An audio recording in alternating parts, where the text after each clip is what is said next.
آپ ماشاءاللہ سے کہ علمی خزانہ ہے وادی نگر کے اندر، ہر چیز کے بارے میں آپ انفارمیشن رکھتے ہیں۔ سر دنیا جاننا چاہتی ہے کہ نگر کی کلچر کیا ہے، ثقافت کیا ہے، رہن سہن، لائف اسٹائل کیا ہے؟ بسم اللہ الرحمن الرحیم۔ بہت مہربانی منظور بھائی، آپ نے بہت مجھے اونچا اٹھایا۔ جو جتنا زیادہ اونچا اٹھاؤ گے اتنا خطرناک طریقے سے گرنے کا خطرہ ہوتا ہے۔ سر کلچر کے حوالے سے باتیں تو بہت زیادہ ہیں، میں کوشش کروں گا کہ بہت مختصر اور جامع کر کے میں آپ کے سامنے پیش کروں گا۔ نگر کا ایک کلچر بہت ہی ڈیپ ہے اور بہت ہی واسٹ ہے۔ بالکل، اس کی جڑیں بہت ہی مضبوط ہے اور بہت ہی پھیلا ہوا ہے، لیکن انفارچونیٹلی فائدہ بھی ہے، جب سے یہ روڈ بنا ہے اس کے بعد ہمارے کلچر کے اوپر بیرونی حملے بہت زیادہ ہو گئے ہیں، دوسرے کلچرز یہاں پہ آنے لگے ہیں۔ پھر بھی یہاں کے جو قدیم اور روایتی اور مضبوط کلچرز ہیں ان میں سے ایک دو چیزوں کی میں آپ کے سامنے مختصراً بیان کرتا ہوں۔ سر یہاں پہ ایک کلچر ہوا کرتا تھا کہ بلا پنگ بشیس، بالکل بروشش کے لفظ میں اس کا تحت اللفظ ہم ترجمہ کریں تو پھولوں کو بچھانا، پھولوں کو توڑ کے لا کے پھر بچھانا۔ اس کی وجہ یہ تھی کہ بہت قحط زدہ علاقہ تھا، روڈ ایکسیس بالکل ہوا نہیں کرتا تھا، یہاں سے گلگت جانے کے لیے بھی آپ کو ہفتے لگتے تھے۔ اس زمانے میں آپ ٹوٹلی سیلف ڈیپینڈنٹ تھے، کسی چیز پہ آپ انڈیپینڈنٹ نہیں تھے۔ آپ بھوک برداشت کرتے تھے لیکن باہر سے لانے کا کہیں پہ طریقہ نہیں تھا، کوئی آپشن نہیں تھا، کوئی اپورچونیٹی نہیں تھی، کوئی کمیونیکیشن کے ذرائع نہیں تھے۔ تو گلاب بشیس اس رسم کا نام ہے جب مئی کے مہینے میں توت پک جاتا تھا، تو توت پکنے کا ایک سمبل تھا، بھوک مٹنے کا ایک سمبل تھا، اس لیے کہ لوگوں کے پاس آٹا اناج مارچ کے مہینے میں ہوتا نہیں تھا، تو وہ بھوک مٹاتے تھے یہ توت سے۔ تو توت جب پکتا تھا تو اس خوشی میں لوگ، محلے والے، خواتین، مرد اکٹھے ہو کے پھولوں کو جمع کر کے اس خوشی کا اظہار کے لیے وہ پھول بچھاتے تھے۔ اس ایونٹ کا نام رکھا گیا ہے گلاب بشیس، جو کہ آج بھی اس کو ہم سیلیبریٹ کرتے ہیں۔ ایک زمانے میں ختم ہو گیا تھا لیکن دوبارہ ہم نے اس کو ریوائیو کیا ہے۔ ایک اور بڑا جو کلچرل ایونٹ ہے وہ ہے گننی۔ گننی جولائی کے مہینے میں منایا جاتا ہے۔ یہ دوسرا وہ بھوک مٹنے کا جو علامت تھی، گندم پکتا تھا جولائی کے مہینے میں۔ جب گندم پکتا تھا تو لوگ بڑے خوش ہوتے تھے، اور اس زمانے کا راجہ جو ہے وہ آفیشلی اعلان کرتا تھا کہ جولائی کے فلان مہینے میں آپ نے تمام لوگ مل کے پہلی فصل کی کٹائی پہ روٹی پکا کے اتنے بڑے روٹیاں پکاتے تھے، جس طرح آپ اٹیلین پیزا کہتے ہیں۔ پیزا تو ہوتا نہیں تھا لیکن وہ بالکل آٹے کا ایک بڑی سی روٹی بنتی تھی، اس کو لا کے پورے محلے والوں کو تقسیم کر کے وہاں کا جو بڑا ہوتا تھا یا نمبردار یا ہیڈ کوارٹر ہو، اگر دارالخلافے میں ہو تو میر خود تقسیم کرتا تھا، نہیں اس کے ایڈجوائننگ میں جو گاؤں تھے وہاں پہ ہوتا تھا تو یا کوئی عالم دین یا کوئی نمبردار وہ پہل کرتا تھا کسی غریب کو وہ روٹی کا ٹکڑا کھلا کے اس گننی کو سیلیبریٹ کرتے تھے۔ اور ساتھ ساتھ اس کو مزید خوبصورت بنانے کے لیے چند کلچرل شوز، جس طرح پولو ہوتا تھا اس زمانے میں، اس قسم کے چھوٹے چھوٹے ایونٹس کے ساتھ اس گننی کو باتیں کی سر آپ کے کلچر کے بارے میں، تو ان کے اندر مختلف ایونٹس ہیں، ان کے لیے اسپیس کیا ہے اس وقت؟ بالخصوص جو اس وقت جو یوتھ زیادہ تر اس طرف وہ ڈائیورٹ ہو رہی ہے کہ یار یہ ہماری کلچر ہے، ڈول دھماکے اگر نہ ہو تو پھر ہماری گلگت بلتستان کے اندر کلچر ہے وہ اس کے اصل روس میں پھر پیدا نہیں ہو جاتی ہے۔ اس کے بارے میں آپ کیا کہیں گے؟ منظور، یہ بہت اچھا سوال آپ نے کیا۔ اس کو میں اس طرح ایلیبریٹ کرنے کی کوشش کروں گا کہ یہ ڈول دھماکہ ہمارا کلچر کا حصہ تھا ہی نہیں۔ البتہ آج سے کم و بیش 1000 سال پہلے یہاں پہ اسلام کا نام و نشان نہیں تھا۔ شامنیزم ایک کلچر کا نام ہے، یا اس کو آپ مذہب کہیں، شامنیزم یہاں پہ ہوتا تھا، یا بدھزم یا ہندوازم کہیں، میں وثوق سے تو نہیں کہہ سکتا ہوں، البتہ شامنیزم میں وثوق سے کہہ سکتا ہوں۔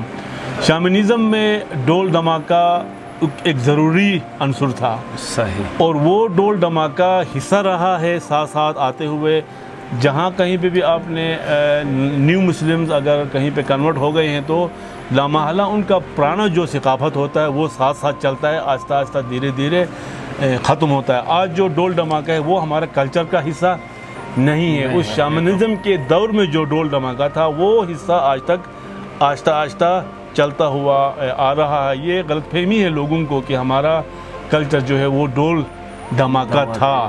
اس شامنزم کے اندر ڈول دھماکہ ایک کلچر تھا اور جو کہ آج تک وہ سلسلہ آتا رہا ہے، البتہ اس پیک کے ساتھ یہاں پہ وہ ایگزسٹ ابھی کرتا نہیں ہے۔ اگر ڈول دھماکہ نہ ہو تو ہمارا کلچر متاثر کبھی نہیں ہوگا۔ ہاں ایک اور چیز میں آپ کو بتا دوں گا، چونکہ جو بھی کلچرل ایونٹس ہیں اس کی ایک ہسٹری ہوتی تھی۔ نئے جوڑا مثلا منظور کی شادی ہو گئی تو اپنے گھر میں یہ مہینے تک اس کے محلے والے اس کو دعوت پہ لے جائیں۔ اس کی ایک وجہ یہ ہے کہ اس نئی آئی ہوئی جو دلہن ہوتی ہے، جو بیٹی ہوتی ہے، اس کی انٹروڈکشن ہو جائے اپنی رشتہ داروں کے ساتھ۔ دوسری مین جو وجہ تھی، اس زمانے میں آپ کو کھانے کو کچھ ملتا نہیں تھا، کم ملتا تھا، غربت تھی، بہت ہی غربت تھی، تو فاقے محنوط دنوں تک ان کے فاقے سے گزار ہوتی تھی۔ تو نئی دلہن کو، نیا دلہا کو تو اس کو تو کھانا چاہیے تھا، تو اس چیز کو کور کرنے کے لیے اس کے رشتہ دار، اس کے محلے والے، اس کے گاؤں وہ منا لیتے تھے والے اچھا کھانا جو ان کے پاس موجود تھا اس پہ اس کو دعوتیں کرتے تھے۔ پھر مہینے کے بعد دلہا دلہن کو میکے لے جاتے تھے، پھر میکے کے محلے میں پھر دلہا کا انٹروڈکشن ہوتا تھا اور ساتھ ساتھ ان کو اچھا کھانا ملتا تھا جو کہ ان کو ضرورت۔ ماشاءاللہ۔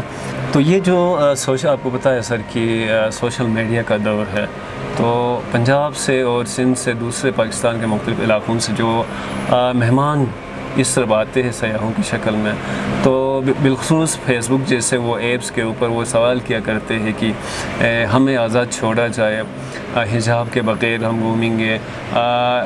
اب یہ بھی کہہ سکتے ہیں کہ اب آپ کی کلچر کے ایک برخلاف اس انداز کو اپنا کے یہاں پہ ہم گھومیں گے، تو وہ سمجھتے ہیں کہ یہاں پہ پہاڑ ہے، پہاڑی زندگی ہے، بہت ہی لمیٹڈ ہے، یہ لوگ شہر انہوں نے نہیں دیکھی ہے، تو ان کی جو کلچر ہے بہت ہی محدود ہے، تو یہ اپنے کلچر تک خود محدود رہے اور ہمیں ان کے علاقوں میں ہمیں آگے جانے کا، گھومنے کا، جو ہمارے وہ رہن سہن لائف سٹائل ہے اس حساب سے آگے گھومنے کے، ان کے علاقوں کے اندر گھومنے کے لیے ہمیں پرمیشن ملنا چاہیے۔ منظور بھائی، اپنے طور پہ یہ بھی بہت ہی امپورٹنٹ سوال ہے۔ آج کل کے زمانے کے ضرورت کے مطابق، زمانے کی تبدیلی کے ساتھ ساتھ ہمیں اپنے تھوڑے سے کچھ کمپرومائز بھی کرنی پڑتی ہے۔ ہمیں ٹورزم کی ضرورت ہے کیونکہ فائنینشیل جو ایکٹیویٹی اس علاقے میں کوئی انڈسٹری ہوتا نہیں ہے، جاب اپرچونیٹیز یہاں پہ کم ہیں۔ ہمارے پاس یا تو لائیو اسٹاک یا تو ایگریکلچر ہمارے جو انکم کے ذرائع ہیں، اور ہمارا ابھی انڈسٹری کا درجہ حاصل کیا ہے وہ ٹورزم نے، اور وہ ٹورزم نے انڈسٹریل درجہ اس لیے حاصل کیا ہے کہ یہاں ہمارے پاس نیچرل ڈائیورسیفیکیشن ہے، ہمارا ایک سٹرونگ کلچر ہے، ہمارے اپنا ایک اخلاقیات ہے۔ اگر ٹورزم جو ہے یا جو بھی ٹورسٹ لوکل آ جائے، ڈومیسٹک آ جائے یا انٹرنیشنل آ جائے، جب تک ہمارے کلچر کو وہ احترام نہیں کرے گا، اس کے اندر ڈل کے نہیں رہے گا، کل کو ان کے بیٹے نہیں آ سکیں گے، کیونکہ ہمارا اپنا ایک کلچر ہے۔ خواتین حجاب کے ساتھ رہتے ہیں، مرد جو ہیں وہ یا فل پینٹ شرٹ پہنتے ہیں یا وہ لوکل شلوار قمیض پہنتے ہیں۔ اگر یہاں پہ ہم بھی پینٹ شرٹ پہننے لگے یا شارٹس پہننے لگے یا خواتین بغیر حجاب کے آئیں تو ان کے لیے دیکھنے کے لیے کوئی نئی چیز نہیں رہے گی، ہمارا کلچر بھی ڈسٹرب ہوگا اور ان کا انٹرسٹ بھی لوز ہو جائے گا۔ اس لیے میری یہ ہمبل ریکویسٹ بھی ہے اور سجیشن بھی یہ ہے کہ جو بھی ٹورسٹ ہیں وہ جس علاقے میں بھی جائیں پہلے اس علاقے کے روایات کو سمجھ لیں، کسی سے پوچھ کے جان لیں، پھر اس روایت کے اندر رہتے ہوئے جہاں کہ کہیں بھی جائیں۔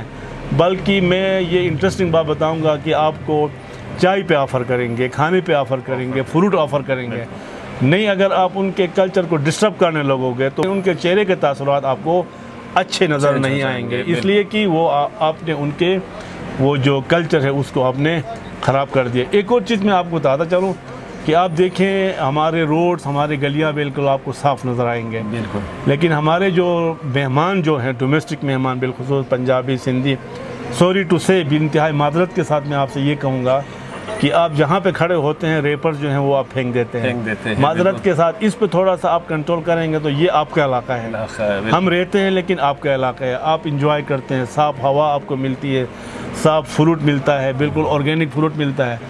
ہم بھی اگر شہروں کی طرح ڈسٹ ہر جگہ میں, لیٹرز ہر جگہ میں, گاربیج ہم پھینکیں تو کل کو ہمارے مہمانوں کے لیے کوئی نہیں دیکھنے کے لیے نہیں رہیں گی, بالکل نہیں. اور ایک اور چیز بہت ہی, آج دنیا جو تیل کے لیے لڑ رہی ہے کل پانی کے لیے لڑے گی, اور وہ صاف پانی ہمارے پاس ہے. جب ہم انوائرمنٹ کو قدرت نے جس طرح ہمیں دیا ہے اسی طرح ہم محفوظ رکھیں گے تو یہی پانی آپ کو سیراب کرے گا. تو بہت شکریہ سر.